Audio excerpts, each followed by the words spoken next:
Welcome you all in learn to teach with doctor Vinod Srivastava. आशा है कि आप लोग सेफ हैं, सुरक्षित हैं और अपने टाइम को सही से यूज़ कर रहे हैं। So student, learn to teach channel पे आजकल जो हम बात कर रहे हैं वो है टीचिंग मेथड्स की, जिसमें पर्टिकुलरली हमारा जो फोकस है वो पेडोलॉजी और सोशल स्टडीज़ है कि सोशल स्टडीज़ अगर हम बच्चों को पढ़ा रहे हैं तो कौन कौन से method as a teacher we can use in our class. तो लास्ट वीडियो थी उसमें स्टूडेंट हम लोग ने कवर किया था लेक्चर और discussion method. After completing lecture and discussion method, today we will discuss upon lecture cum demonstration and problem solving method. Both method are very important and दोनों ही method ऐसे हैं जिसको कहीं ना कहीं हम अपनी लाइफ में जब हम टीचर होते हैं तो टीचिंग को बेहतर बनाने के लिए यूज करते हैं। तो चलिए आज हम बात करते हैं lecture come demonstration and problem solving method पे। स्टूडेंट, आई होप आपको लेक्चर कम डिमॉन्स्ट्रेशन मेथड का मीनिंग समझ में आ रहा होगा, क्योंकि लेक्चर मेथड हम लोगों ने क्लियर कर रखा है। डिमॉन्स्ट्रेशन यानी किसी चीज़ को प्रदर्शित करना, किसी चीज़ को दिखा के समझाना। तो जब हम लेक्चर और डिमॉन्स्ट्रेशन को क्लब करके बच्चों को कोई कॉन्सेप्ट क्लियर करते हैं तो उसे हम लेक्चर कम डिमॉन्स्ट्रेशन मेथड करते हैं। और कहीं ना कहीं क्योंकि ये हमारे दो सेंसेस पे एक साथ काम कर रहा है, हियरिंग प्लस आई, तो विजुअलिटी भी है बच्चों को और साथ ही साथ उसका ऑडियो भी उसके साथ चल रहा है। तो जो कॉन्सेप्ट है वो ज़्यादा क्लियर होता है लेक्चर कम डेमोन्स्ट्रेशन मेथड से। अब एग्जैक्टली है क्या? तो it's a practical and demonstration work for understanding and grasping. किसी चीज़ को करके दिखाना, किसी चीज़ को प्रैक्टिकली हम जब प्रेजेंट करते हैं तो वो हमारा लेक्चर कम डेमोन्स्ट्रेशन मेथड है, लेकिन उसमें साथ साथ ऑडियो भी चलता है। यानी कि suppose we are doing something, तो करने के साथ साथ उसको हम बोलते भी जाते हैं क्लास में। तो सपोज हम किसी कुछ प्रैक्टिकल वर्क बच्चों को क्लास में एज ए टीचर बता रही हूँ, तो बताने के साथ साथ मैं उसको एक्सप्लेन भी करती जा रही हूँ, तो it's become lecture come demonstration method. और जो हमारे सोशल स्टडीज़ के जितने भी पेडोलॉजिकल सब्जेक्ट हैं, जो उसके कॉमन सब्जेक्ट हैं जो कि इंटरडिसिप्लिनरी के अंतर्गत आते हैं, like history, geography, economic, political science, sociology and psychology, इन सब में लेक्चर कम डेमोन्स्ट्रेशन मेथड बहुत ज़्यादा यूजफुल है। सिर्फ लेक्चर मेथड से अगर आप किसी भी कॉन्सेप्ट को क्लियर करना चाहोगे तो उसका इमेजिनेशन बच्चों के दिमाग में नहीं रहेगा। तो कहीं ना कहीं जब हम डेमोन्स्ट्रेशन की हेल्प के थ्रू लेक्चर को यूज़ करते हैं लेक्चर कम डेमोन्स्ट्रेशन मेथड से, तो उन सबकी जो कॉन्सेप्ट हैं वो ज़्यादा हम क्लियर कर सकते हैं। टीचर के लिए बहुत ही यूजफुल है। हाँ, थोड़ा टाइम टेकिंग है, बट द कॉन्सेप्ट जो कि हमारा पर्पज़ है कि बच्चों को क्लियर हो, उसमें हम कहीं ना कहीं 100% सक्सेसफुल होते हैं। तो it's a very important method of teaching, और कहीं ना कहीं एक टीचर की खुद की क्वालिटी होती है कि how better and how clear he is using lecture come demonstration method in his और हर टीचिंग। स्टूडेंट, कॉन्सेप्ट को क्लियर करने के बाद अब हम इसके मेरिट्स पे बात कर लेते हैं, इसकी क्या खूबियां हैं, क्यों हम इसको ज़्यादा अच्छा मानते हैं लेक्चर मेथड से, क्यों हम इसको एक्सप्लेनेशन मेथड से बेटर मानते हैं।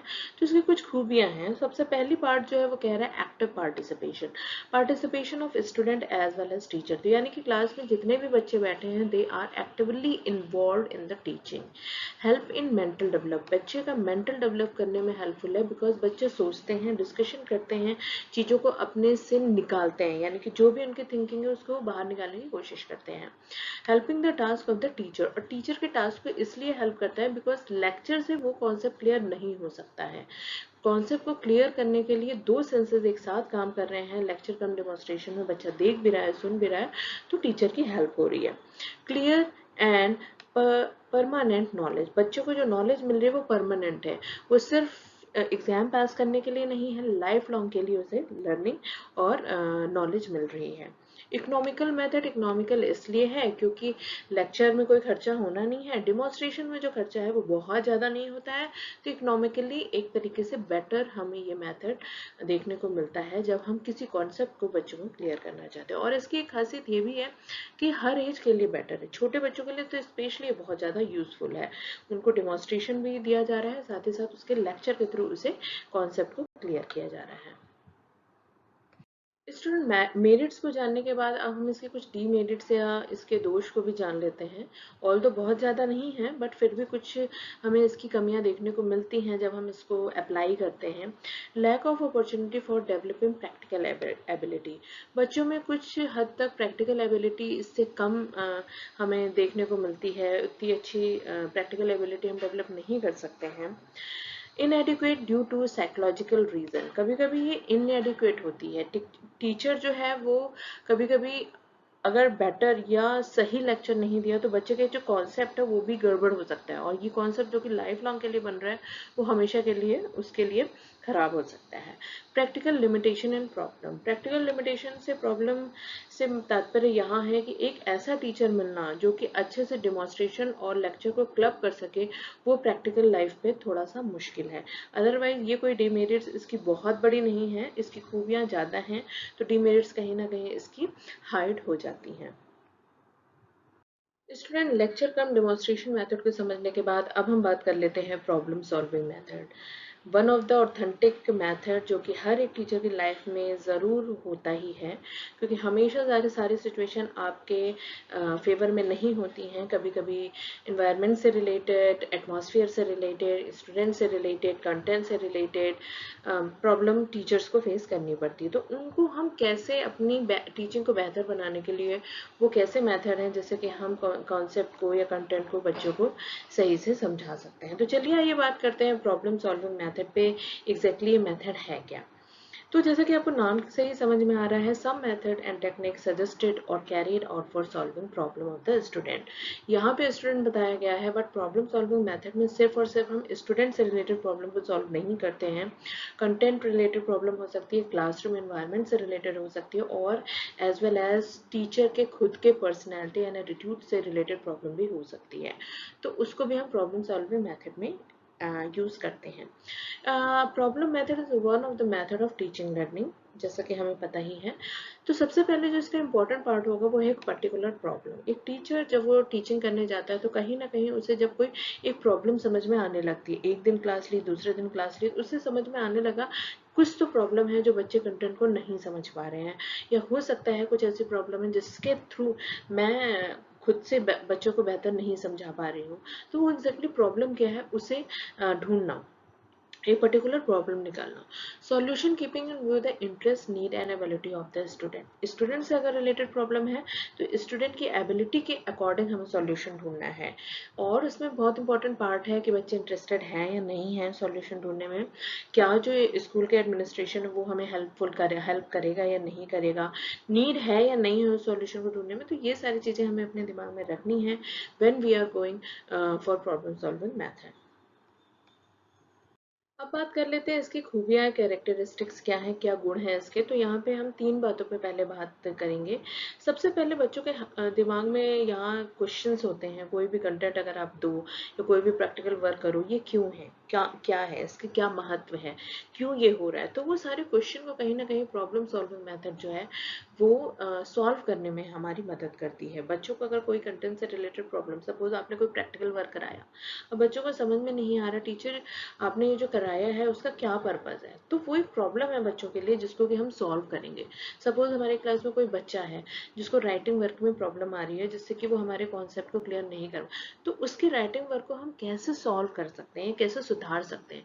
आज की डेट में अगर मैं बात करूँ तो मैंने ये पाया है कि जो मेरे जो जितने भी स्टूडेंट हैं, they have very less knowledge of explaining something. मतलब किसी एक पर्टिकुलर चीज को एक्सप्लेन नहीं कर पा रहे हैं। तो it's again a problem for me कि जब वो टीचर बनेंगे तो उनमें एक्सप्लेनेशन पावर अगर नहीं है तो हाउ ही और she will be a good teacher. तो वो एक्सप्लेनेशन पावर मैं कैसे डेवलप करूँ, ये मुझे प्रॉब्लम सॉल्विंग मेथड कहीं ना कहीं बताएगी। तो provide opportunity to the pupil. Pupil जो है यानी कि जो शिष्य हैं, यानी कि जो स्टूडेंट है, उनको अपॉर्चुनिटी प्रोवाइड करती है क्वाइट इंडिपेंडेंटली। ये इसलिए इंडिपेंडेंटली है क्योंकि बच्चा खुद से कुछ निर्णय ले सकता है, अपनी प्रॉब्लम को सॉल्व कर सकता है। As well as for teacher, teacher खुद से अपना डिसीजन लेके प्रॉब्लम को सॉल्व कर सकता है। Result to be utilized in the future for the solution of the similar problem in identical situation. Suppose किसी बच्चे की राइटिंग की, जैसे कि मैंने बताया कि प्रॉब्लम आ सकती है, तो यही प्रॉब्लम जो मैंने आज सॉल्व की है आगे हो सकता है अगर किसी और बच्चे में इन फ्यूचर मुझे देखने को मिली, तो ये सॉल्यूशन मैं अप्लाई करके उस प्रॉब्लम को सॉल्व कर सकती हूँ ईजिली, क्विकली। तो ये चीज़ें हैं जो कि आपको इंडिपेंडेंट बनाती है, आपको एक आइडेंटिटी प्रोवाइड करती है कि आप खुद से उस चीज़ को दूर कर सकते हो। तो ये बहुत ही अच्छी मेथड है और इसे हम सभी बीइंग ए टीचर हमें ये चीज़ आनी चाहिए। अब हम students quickly steps of problem solving method को जान लेते हैं, किन किन स्टेप से प्रॉब्लम सॉल्विंग मेथड को हम यूज करते हैं क्लासरूम में।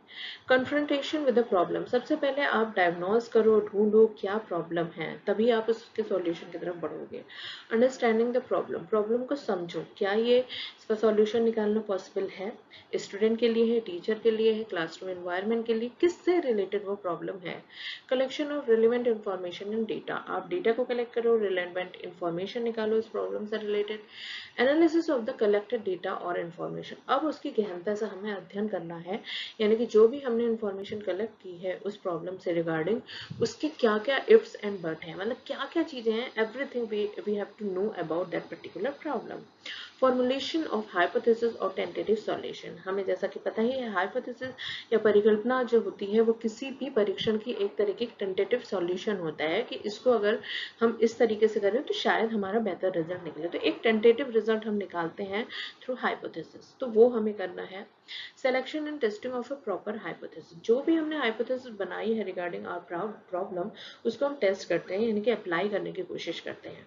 Application of the accepted hypothesis और कंक्लूजन, फिर उस हाइपोथेसिस को जो कि हमने अप्लाई किया है उसकी एप्लीकेशन प्रयोग करते हैं, उसको रियल सिचुएशन में करके देखते हैं, एक्सेप्ट होती है नहीं होती है और अल्टीमेटली क्या कंक्लूजन निकलता है।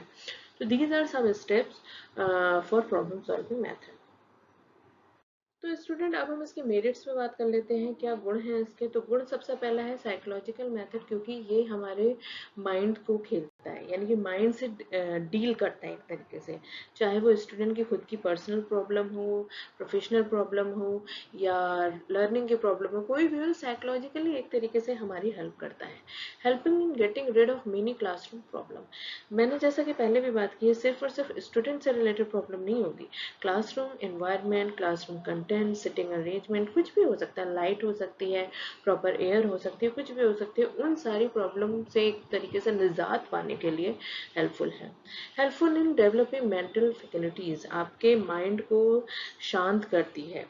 डेवलप साइंटिफिक एटीट्यूड, आप में साइंटिफिक एटीट्यूड लाती है, आप चीज़ों को सोचते हो, समझते हो, सॉल्यूशन निकालते हो, हाइपोथेसिस बनाते हो, उसको अप्लाई करते हो, तो साइंटिफिक एटीट्यूड डेवलप होता है।